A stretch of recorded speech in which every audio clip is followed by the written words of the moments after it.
Thank you Bhimrao Sargar. इज्जत विशीला टांगल्याने दुष्ट स्त्री पुरुष संसारात विष कालवत जातं, असे संसार डोलायमाय होतो. खूप उत्कृष्ट पद्धतीने मी सांगितले असं त्यांचं म्हणणं आहे. खरंच बऱ्याच ठिकाणी असं पाहायला मिळतं की आपल्याला स्त्रिया हा ज्या ऑफिसमध्ये कामाला आहे, सगळ्या स्त्रिया नाही, काही स्त्रिया ज्या ऑफिसमध्ये कामाला आहे खरंच एकमेकांची पैज लागलेली असते की कोण बॉसला पटवते कोण नाही, हे एका दादाचं म्हणणं आहे. खरंच आता सगळीकडं असं दिसतंच, कोणीही एकनिष्ठ राहिलेलं नाही आहे. बऱ्याच ठिकाणी असं दिसून येतं की आपल्याला उच्च पदवी मिळावी किंवा आपल्याला वरचे पद मिळावं, यासाठी सुद्धा त्या आपल्यासोबत असणारे जे सोबत असतात त्यांच्याच ऑफिसमध्ये काम करणारे त्यांच्यासोबत असे काही प्रकार करतात की त्यामुळं त्यांना वरचं पद सहज मिळतं, आहे की नाही.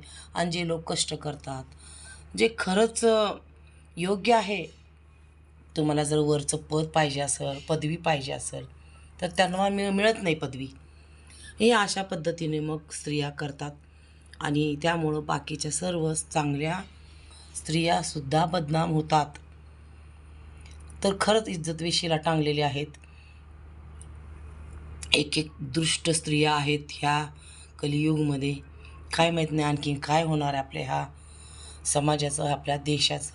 काही स्त्रियांमुळं समाज खरंच बिघडायला लागलेला आहे.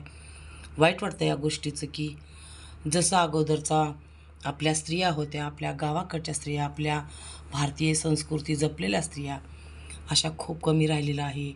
असं दिसतसुद्धा नाही आपल्याला की आपण ज्या ठिकाणी काम करतो आपण खरंच एकनिष्ठ किंवा खरापणाने काम करतो किंवा आपल्याला जे कामाचं महत्त्व दिलं असतं ते काम करतो.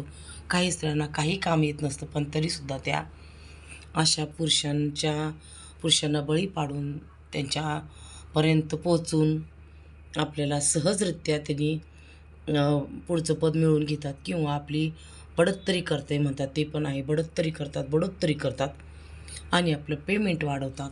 पण हे पेमेंट काही कामाचं नसतं, थोड्या दिवसासाठी असतं. कारण ज्या पद्धतीनं आपण काम करतो ते जर आपण सत्मार्ग किंवा सद्मार्ग असते ना, त्या चांगल्या मार्गाने किंवा तुम्हाला जी चांगली बुद्धी दिली देवाने, ती बुद्धी वापरून जर तुम्ही पुढे गेलात तर चांगलंच कर्म म्हणायचं. नाहीतर आपल्याला शेवटी अशा कामामुळं या कर्माची फळं नक्की भोगावी लागणार आहेत. तर अजूनसुद्धा काही स्त्रिया तशाच आहेत. त्याच्यामुळं